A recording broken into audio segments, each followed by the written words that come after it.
الحمد لله نحمده ونستعينه ونستغفره ونؤمن به ونتوكل عليه ونعوذ بالله من شرور أنفسنا ومن سيئات أعمالنا من يهده الله فلا مضل له ومن يضلله فلا هادي له ونشهد أن لا إله إلا الله وحده لا شريك له ونشهد أن سيدنا ونبينا وسندنا ومولانا محمدا عبده ورسوله أما بعد فنعوذ بالله من الشيطان الرجيم بسم الله الرحمن الرحيم ورفعنا لك ذكرك صدق الله العظيم وقال النبي صلى الله عليه وسلم أنا خاتم النبيين لا نبي بعدي أو كما قال عليه الصلاة والتسليم اللهم صل على محمد في أول كلامنا اللهم صل على محمد في أوسط كلامنا اللهم صل على محمد في آخر كلامنا اللهم أيدنا بتأييدك اللهم أيدنا بتأييدك اللهم أيدنا بتأييدك میرے محترم بزرگوں عزیز دوستوں، امت کا عظیم سرمایہ نوجوانان ملت، جیسا کہ ہم سب کو معلوم ہے ربیع الاول کا مہینہ چل رہا ہے۔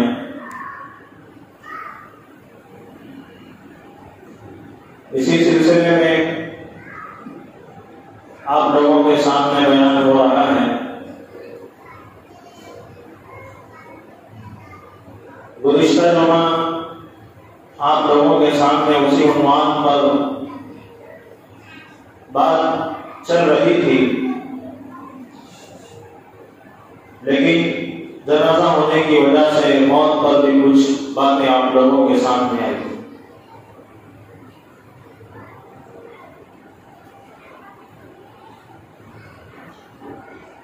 پارے نمبر 30 کے اندر اللہ تبارک و تعالیٰ نے فرمایا وَرَفَعْنَا لَكَ ذِكْرَكَ، یہ آیت میرے اور آپ کے آقا تاجدار مدینہ سرور کونین حضرت محمد رسول اللہ صلی اللہ علیہ وسلم کی شان میں اتری۔ اللہ تبارک و تعالیٰ نے اس آیت کے اندر فرمایا، جس کی میننگ یہ ہے، جس کا ترجمہ یہ ہے، جس کا مطلب یہ ہے، ہم نے آپ کے ذکر کو اونچا کر دیا۔ وَرَفَعْنَا، ہم نے بلند کر دیا آپ کی ذات کو، آپ کی بات کو، آپ کی حدیث کو۔ لَكَ ذِكْرَكَ، میں اس آیت کے ذیل میں یہ بات بتانا چاہتا ہوں، اللہ کے نبی علیہ السلام کے زمانے سے لے کر قیامت تک جتنے بھی نبی کے گستاخ پیدا ہوں گے، اگرچہ کہ وہ اللہ کے نبی علیہ السلام کی گستاخی اپنی شریف النسل نہ ہونے کی وجہ سے کیا ہو، لیکن نبی کی شان میں کبھی بھی کمی نہیں آئی۔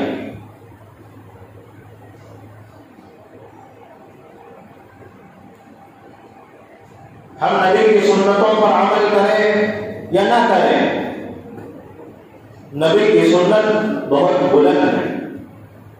نبی کی سنت، نبی کا طریقہ، نبی کی ذات، نبی کی بات، نبی کی حدیث میری اور تمہاری محتاج نہیں ہے، ہم اس کے محتاج ہیں۔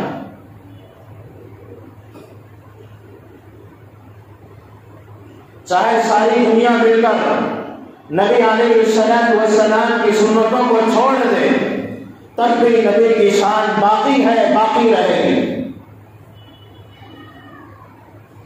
ساری دنیا اللہ کے نبی علیہ السلام کی سنتوں کو اپنانے لگے، اس وقت بھی نبی کی شان میں نہ بڑھوتری ہوگی نہ کمی ہوگی۔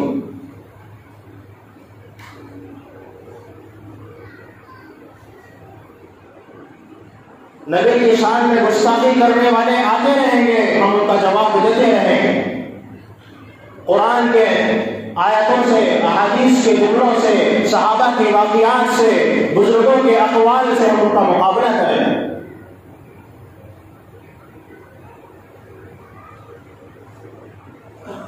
البتہ میرے عزیز دوستو، جب نبی کا نام لیا جاتا ہے تو تین چیزیں سامنے آتی ہیں۔ گزشتہ جمعہ اس کا تذکرہ ہوا لیکن اس پر بات نہیں ہوئی۔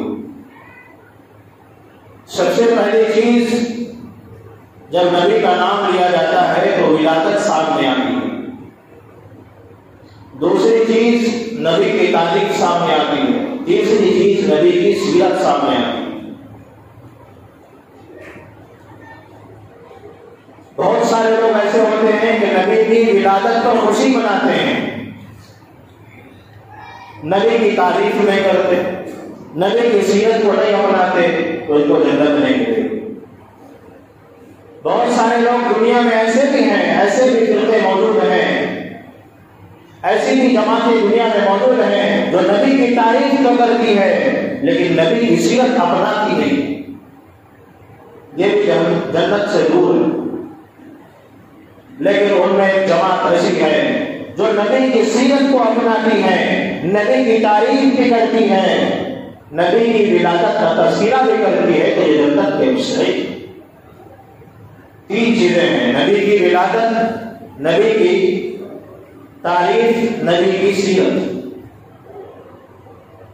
کسی آدمی کے اندر صرف نبی کی سیرت ہے، نہ نبی کی تعریف ہے، نہ نبی کی ولادت پر وہ خوشی بنا رہا ہے، تو وہ بھی جنت ہے۔ اس لیے کہ سیرت کے اندر سب کچھ داخل ہے، تعریف میں سیرت داخل نہیں ہے، ولادت میں سیرت داخل نہیں ہے۔ اس کی میں آپ کو مثال دیتا ہوں، میری مثال نہیں ہے، احادیث پاک کی مثال ہے۔ کتابوں میں لکھا ہے، میرے وہاں کے آقا تاجدار مدینہ سرور کونین حضرت محمد رسول اللہ صلی اللہ علیہ وسلم روز ہفتے کے درمیانی پیر کے دن 16 شادی کو مکہ المکرمہ کے اندر جب دنیا میں مبعوث ہوئے، اپنی ماں کے پیٹ حضرت آمینہ کے پیٹ سے نکلے۔ جیسے ہی نکلے تو سارے شہر میں ہنگامہ ہو گیا کہ آمینہ کے گھر میں ایک لال پیدا ہوا ہے، ایک لڑکے جگر پیدا ہوا ہے۔ اتنا سننا تھا ایک باندھی جو ابو لہب کی باندھی تھی، اس نے جا کر کے اپنے آقا کو اطلاع دی، خبر دی، اے ابو لہب، آپ کے یہاں آپ کا بھتیجا پیدا ہوا ہے، آپ کو خوشی منانی چاہیے۔ ابو لہب جیسے ہی اس باندھی کی خبر سنا، اپنے گھر میں پیدا ہونے والے بھتیجے کی خبر سنا، اس لیے کہ اللہ کے نبی جو ہے چاچا ہوتے تھے ابو لہب، جیسے یہ سننا تھا جس باندھی نے آ کر کے ابو لہب کو خوشخبری سنائی، اس کی خوشی میں یعنی اللہ کے نبی علیہ السلام کے پیدا ہونے کی خوشی میں ابو لہب نے اس باندھی کو آزاد کر دیا جو اس کی نوکرانی تھی۔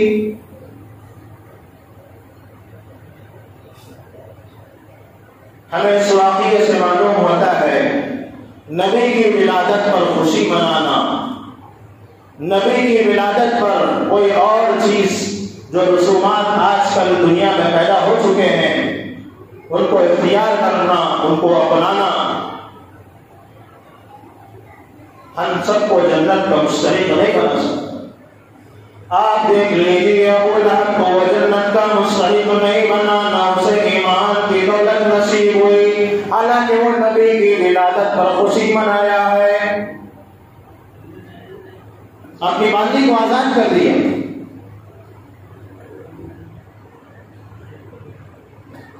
دوسری مثال میں آپ کو دیتا ہوں، جب نبی کا نام لیا جاتا ہے تو دوسری بات سامنے آتی ہے، وہ ہے نبی کی تعریف۔ کتابوں میں لکھا ہے اللہ کے نبی علیہ السلام کو جب کفار ستایا کرتے تھے تو ان کا ساتھ دینے والے ایک اور چچا بھی موجود تھے جن کا نام ابو طالب ہے۔ حضرت محمد رسول اللہ صلی اللہ علیہ وسلم کے غم کو کم کرنے کے لیے آپ کے چچا ابو طالب اشعار کہا کرتے تھے، نبی کی تعریف کیا کرتے تھے۔ اے بھتیجے، غم نہ کرنا، تو جس دین کی طرف بلا رہا ہے، جس قرآن کی طرف تو بلا رہا ہے، جس بات کی طرف تو بلا رہا ہے وہ حق بات ہے، لہذا تو مایوس نہ ہونا۔ اس طرح کے اشعار کتابوں میں موجود ہے، سیرت النبی ایک کتاب موجود ہے، اس کے اندر اشعار موجود۔ لہذا ابو طالب کا اللہ کے نبی علیہ السلام کے تعریف کے اشعار کہنا ان کو جنت کا مستحق نہیں بنا سکا، ان کو بھی ایمان کی دولت نصیب نہ ہوئی۔ ایک ہے ابو لہب، دوسرا ہے ابو طالب۔ ایک نے ولادت پر خوشی منائی، برتھ ڈے پر، دوسرے نے نبی کی تعریف کی، اے بھتیجے آپ فلاں ہیں، آپ فلاں ہیں، آپ ایسے ہیں، آپ حسن اخلاق والے ہیں، یتیموں کا سہارا ہے، بیواؤں کے یار و مددگار ہیں، اس طرح کی تعریف۔ لیکن ان کا تعریف کرنا جنت کا مستحق انہیں نہیں بنا سکتا۔ آخر میں ایک مثال میں آپ کو دیتا ہوں، نہ نبی کی شان میں اس نے تعریف کی ہے، نہ نبی کی ولادت پر انہوں نے خوشی منائی ہے۔ وہ ہے حضرت بلال رضی اللہ عنہ، نہ صورت کے اعتبار سے خوبصورت، لیکن ایمان کے اعتبار سے، نبی کی سیرت کو اپنانے کے اعتبار سے، نبی کی سنت پر چلنے کے اعتبار سے، نبی کے طور طریقے کو اپنے اوپر اوڑھنے کے اعتبار سے پورے بھرپور 100% اترے تھے۔ رنگ کالا، ہونٹ موٹے موٹے، حبشہ کے رہنے والے تھے، صورت نہیں تھی لیکن نبی کی سیرت کو اپنایا۔ آپ نے وہ واقعہ بھی سنا ہوگا، اللہ کے نبی علیہ السلام نے ایک مرتبہ فجر کے بعد اپنے صحابہ سے فرمانے لگے، اے بلال، اس کے اندر بلال بھی موجود تھے رضی اللہ عنہ، اے بلال تیرا وہ کون سا عمل ہے جب میں رات کو خواب میں جنت کی طرف گیا تھا، جنت کا سیر کر رہا تھا، تو میں وہاں تیرے گھسیٹنے کی چلنے کی آواز سن کر آیا ہوں، اے بلال بتا تیرا عمل وہ کون سا ہے؟ یعنی میں اس واقعے سے یہ بتانا چاہتا ہوں، نبی کی تعریف سے جنت نہیں ملے گی، نبی کی ولادت پر خوشی منانے سے جنت نہیں ملے گی، نبی کی سیرت کو اپنانا پڑے گا۔ صرف 12 ربیع الاول سال کے ایک مہینے میں نبی کا غلام شمار کرنا، باقی 11 مہینے شراب نوشی کرنا، جوا نوشی کھیلنا، مسجدیں خالی پڑے رہنا، بھائی بہنوں کے حق کو مار دینا، سود کا لین دین اپنے عروج پر رکھنا، نبی کی سنت کے خلاف اپنی زندگی گزارنا، عشق نبی ہونے کا دعویٰ بالکل بیکار ہے۔ ہمارا قرآن شریف ربیع الاول کے لیے اتارا نہیں گیا ہے، نبی نے جو احادیث بتائی ہیں وہ ماں کے گود سے لے کر قبر کے گڑھے تک ہے۔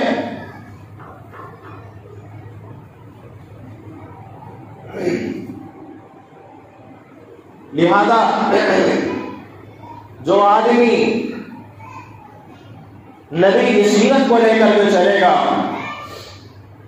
چاہے اس کے پاس کھانے کے لیے کچھ نہ ہو، پہننے کے لیے کچھ نہ ہو، اوڑھنے کے لیے کچھ نہ ہو، سونے کے لیے اس کے پاس چٹائی نہ ہو، دنیا کا بیلنس اس کے پاس نہیں ہے، لیکن نبی کی سیرت ہے، نبی کی سنتوں پر عمل کرتا ہے، جس وقت جو اللہ کے نبی علیہ السلام کا حکم اس پر لاگو ہوتا ہے، اس حکم پر عمل کرتا ہے، خدا کی قسم، خدا کی قسم، خدا کی قسم، دنیا میں بھی وہ کامیاب ہے، آخرت کی جو لامحدود زندگی آنے والی ہے اس کے اندر بھی کامیاب ہے۔ حشر کی زندگی کیسی ہوگی؟ پارے نمبر 30 اٹھا کر کے دیکھو، یوم یفر المرء من اخیہ وامہ وابیہ وصاحبتہ وبنیہ، بھائی بھائی سے بھاگے گا، بہن اپنے بھائی سے بھاگے گی، بہن اپنے باپ سے، باپ اپنی بیوی سے بھاگے گا، شوہر اپنی بیوی سے بھاگے گا۔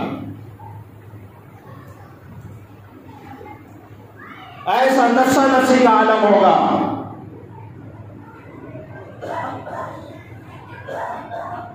اس وقت صرف نبی کی سیرت کام آئے گی، نبی کی ولادت پر خوشی کام نہیں آئے گی، نبی کی تاریخ پر خوشی کام نہیں آئے گی۔ ہاں اگر کوئی آدمی ایسا ہے جو نبی کی سیرت بھی اپناتا ہے، نبی کی تاریخ بھی لکھتا ہے، نبی کی تعریف بھی کرتا ہے، اور اس سے زیادہ نبی کی ولادت پر خوشی مناتا ہے، تو پھر تو نور علی نور ہے۔ خوشی منانے کا مطلب یہ نہیں ہے کہ رالیاں نکالی جائے، ٹو ویلرز ایک طرف سے دوسری طرف لے کر جائے، آوازیں کرتے ہوئے لوگوں کو تکلیف دی جائے، پوسٹر لگائے جائے مکہ اور مدینہ کے، پھر 2 دن کے بعد وہ پوسٹر نیچے گرتے ہیں، ان کی بھی احترامی ہوتی ہے۔ یہ نبی کی سیرت نہیں ہے، یہ نبی کی ولادت پر خوشی نہیں ہے۔ اصل خوشی، اصل کامیابی وہ نبی کی سیرت کو اپنانے میں۔ اس لیے میرے عزیز دوستو، ہمیں چاہیے کہ نبی کی سیرت کو اپنائیں۔ ہم سال کے 12 مہینے نبی کے غلام ہیں، ماں کے پیٹ سے لے کر قبر کی گود تک ہم نبی کے غلام ہیں، بچپن سے لے کر جوانی تک ہم نبی کے غلام ہیں، جوانی سے لے کر بڑھاپے تک ہم نبی کے غلام ہیں، بڑھاپے سے لے کر قبر کی گود تک ہم نبی کے غلام ہیں، پیر سے لے کر سر کے بال تک ہم نبی کے غلام ہیں۔ جسم پر پہننے والا کپڑا بھی نبی کی سیرت کے مطابق ہو، تب جا کر کے ہمیں کامیابی ملے گی۔ یا ایھا الناس ادخلوا فی السلم کافہ، اے لوگوں تم ایمان میں داخل ہونا چاہتے ہو تو پورے داخل ہو جاؤ۔ شرط نبی کی سیرت کے مطابق ہے، پینٹ کسی فلم اسٹار کے مطابق ہے، کٹنگ کسی کے مطابق ہے، تو بھی نبی کی سیرت کے مطابق ہے۔ ایسا نہیں چلے گا تمہارا ٹوپی پہننے کا طریقہ بھی نبی سے ملتا ہو، تمہارا کٹنگ کرانے کا طریقہ بھی نبی سے ملتا ہو، تمہارا ایلک لگانے کا طریقہ بھی نبی کی سیرت یا ان کے اقوال کی کوئی کسی نہ کسی واقعے سے ملتا ہو۔ تمہارا بننا، سنورنا، اٹھنا، بیٹھنا، چلنا، سفر کرنا نبی کی سیرت کے مطابق ہو تو تم کامیاب ہو۔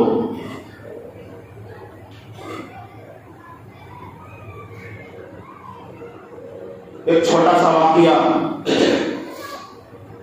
حضرت مجدد الفسانی رحمۃ اللہ علیہ سنت کی اہمیت میں بتاتا ہوں، بالکل چھوٹا واقعہ۔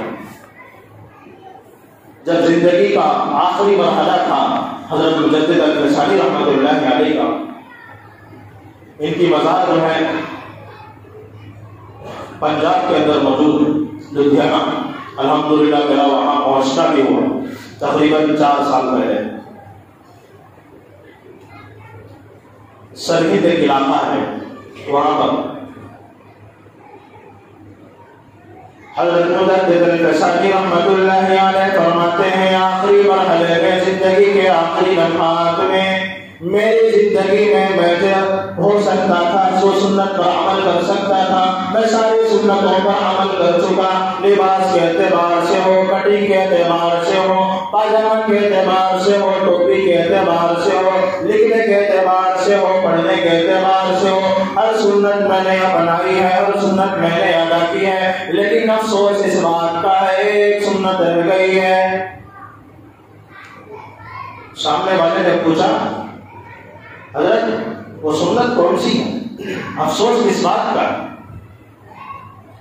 حضرت مجدد الفسانی رحمۃ اللہ علیہ فرمانے لگے غور سے سنو، ایک سنت جو میری زندگی میں ادا نہیں ہوئی وہ یہ ہے کہ ایک مرتبہ میرے اور آپ کے آقا تاجدار مدینہ سرور کونین حضرت محمد رسول اللہ صلی اللہ علیہ وسلم اپنے نواسے حضرت حسین کو اٹھائے ہوئے تھے، حضرت حسین نے پیشاب کر دیا جس کی وجہ سے آقا مدنی تاجدار مدینہ سرور کونین حضرت محمد رسول اللہ صلی اللہ علیہ وسلم کے کپڑے گیلے ہو گئے یعنی کچے ہو گئے۔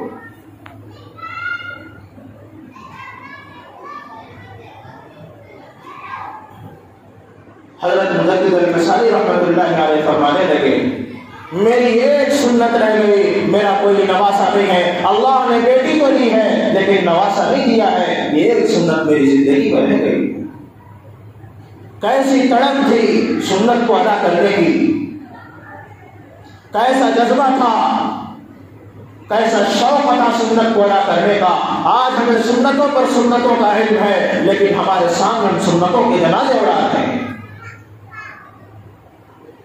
ہم سب کو معلوم ہے داڑھی رکھنا تمام انبیاء کی سنت ہے، خوشبو لگانا تمام انبیاء کی سنت ہے، مسواک کرنا تمام انبیاء کی سنت ہے، پھر بھی اس کو ٹھکرایا جا رہا ہے، اپنے ہاتھوں سے اس کو نظر لگایا جا رہا ہے۔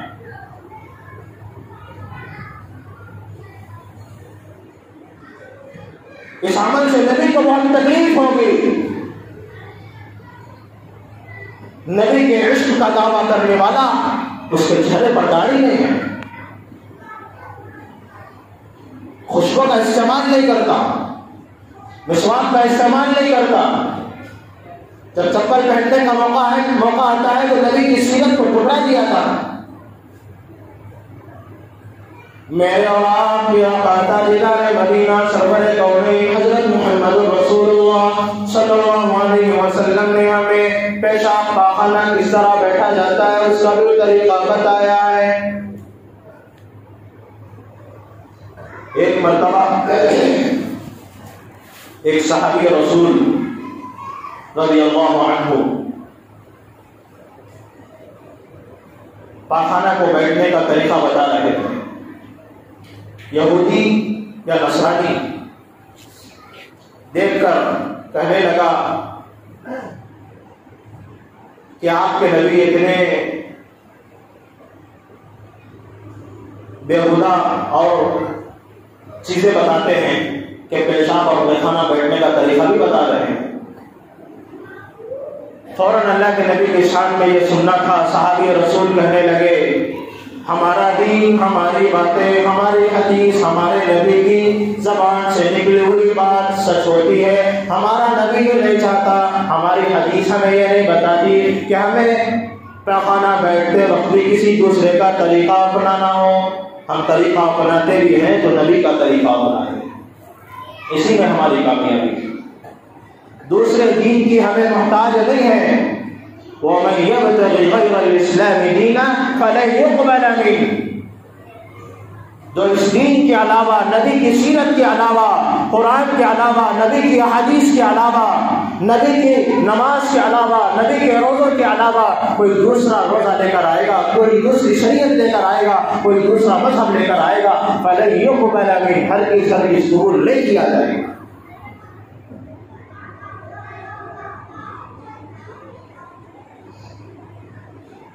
میرے عزیز دوستو، اصل چیز جو ہے نبی کی سیرت کو اپنانا ہے۔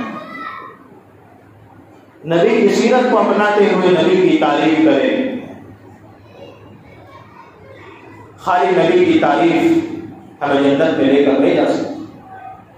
اس لیے ہمیں چاہیے کہ نبی کی سیرت کو پوری طرح سے اپنائیں، سر کے بال سے لے کر پیر کے ناخن تک نبی کی سیرت میں ہمیں جو ہے ڈوبے ہوئے ہونا چاہیے۔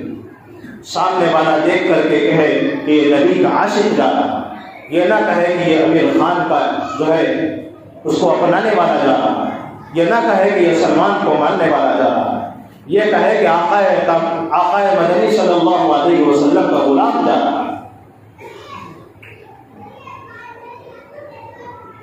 ایسی زندگی ہمیں بنانی چاہیے۔ یہ زندگی بنانے کے لیے یہی موقع ہے۔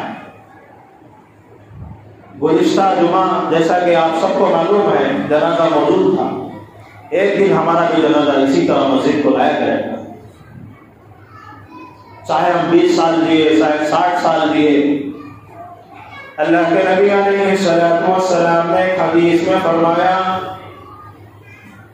بین 70 و 60 سنہ، میری امت کی عمر 60 اور 70 کے درمیان میں ہے۔ کوئی 60 سال کو مرے گا، کوئی 70 سال کو۔ اس کا مطلب نہیں کہ 60 سال کے بعد ہی موت آئے گی، اس سے پہلے بھی موت آ سکتی ہے۔ اس کے لیے میں قرآن پاک کی آیت آپ لوگوں کے سامنے بار بار کہتا ہوں، اذا جاء اجلهم لا يستأخرون ساعة ولا يستقدمون۔ جب موت کا وقت آتا ہے، موت کا جو ہے لحظہ آتا ہے، تو ایک لمحہ ادھر بھی نہیں دیا جاتا، ایک لمحہ ادھر بھی نہیں دیا جاتا۔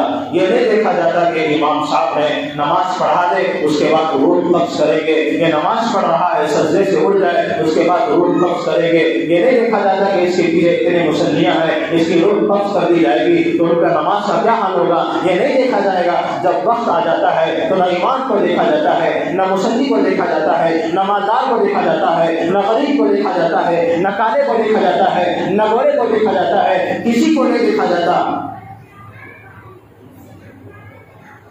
اینما تکونوا یدرککم الموت ولو کنتم فی بروج مشیدہ۔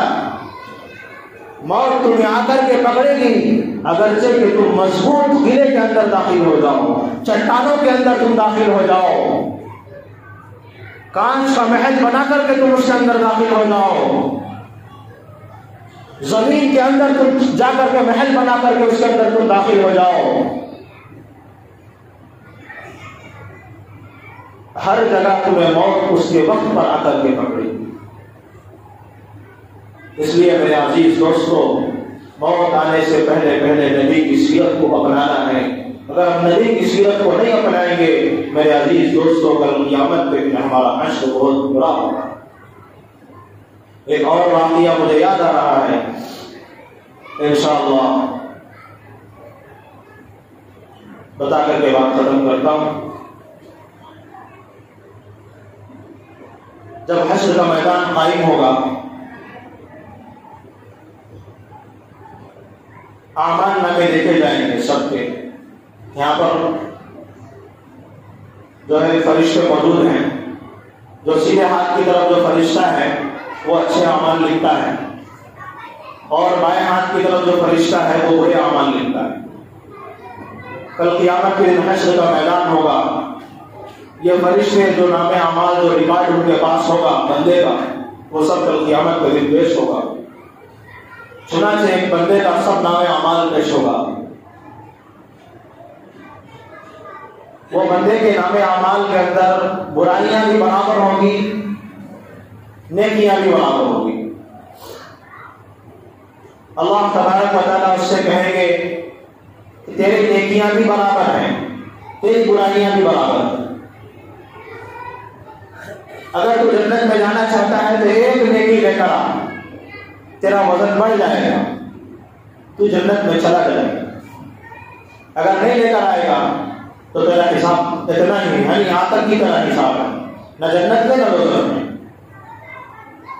وہ آدمی پریشان ہوتا ہوا میدان محشر میں اپنی بیوی کے پاس جاتا ہے، اپنے بچوں کے پاس جاتا ہے، اپنے باپ کے پاس جاتا ہے۔ وہ باپ جو دنیا میں 18 سال اپنی جوانی کو اپنے بیٹوں کے پیچھے لگا دیا، ایسے باپ کے پاس جاتا ہے تو وہ باپ کہتا ہے میں تجھے دنیا میں جگہ ہی نہیں تو تو کہاں سے پیدا ہو گئے؟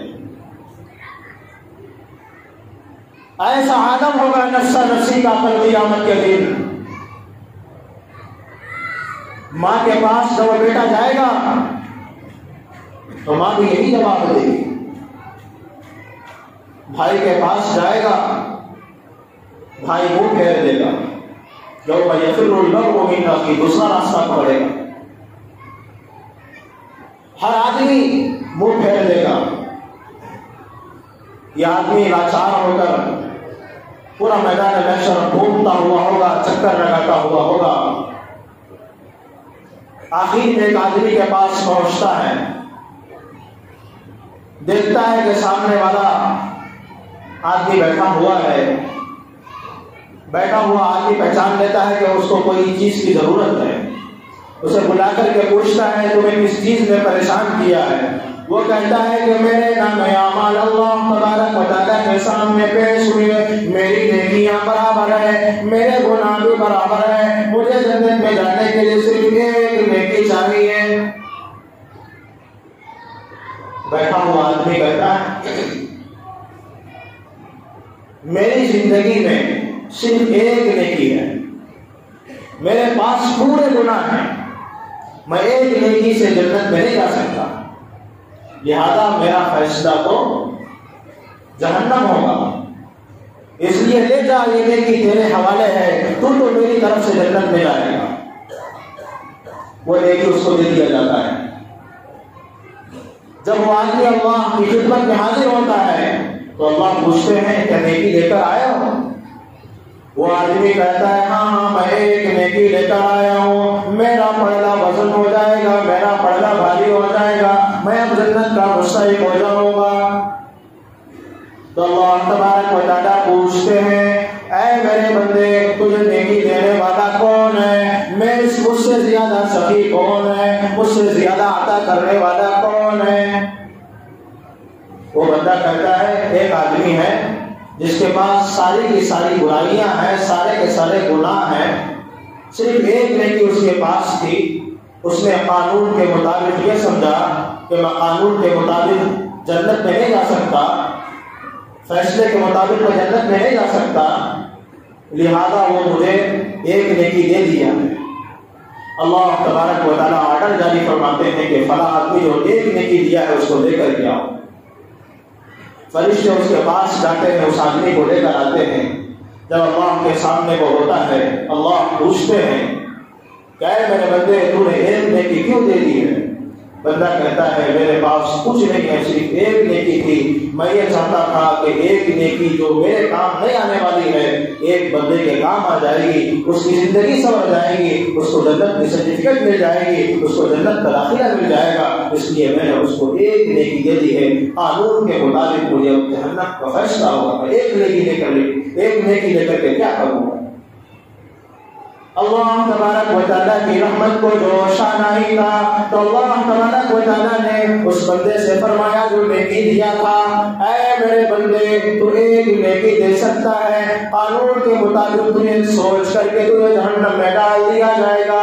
پہلے بندے کو قانون کے مطابق جنت دے دی جائے گی. تجھے جو نیکی دیا ہے تجھے فضل الہی یعنی اللہ اپنے فضل سے, میں اپنے فضل سے تجھے جنت کا مستحق بناتا ہوں.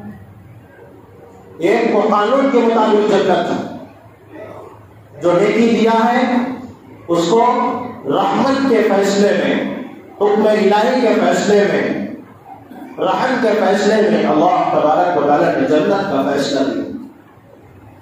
اس لیے ہمیں چاہیے ہم جتنے بھی بڑے گنہگار ہو جائیں اللہ کی رحمت سے مایوس نہیں ہونا ہے, اللہ کے سامنے توبہ کرنا ہے. اس لیے ہمیں چاہیے کہ موت سے پہلے اللہ کے سامنے 2 رکعت نماز پڑھ کر کے اپنی زندگی کی توبہ کرائے, اپنے گناہوں پر روئے. اللہ تبارک و تعالیٰ ہمارے گناہوں کو معاف کرنے کے لیے تیار.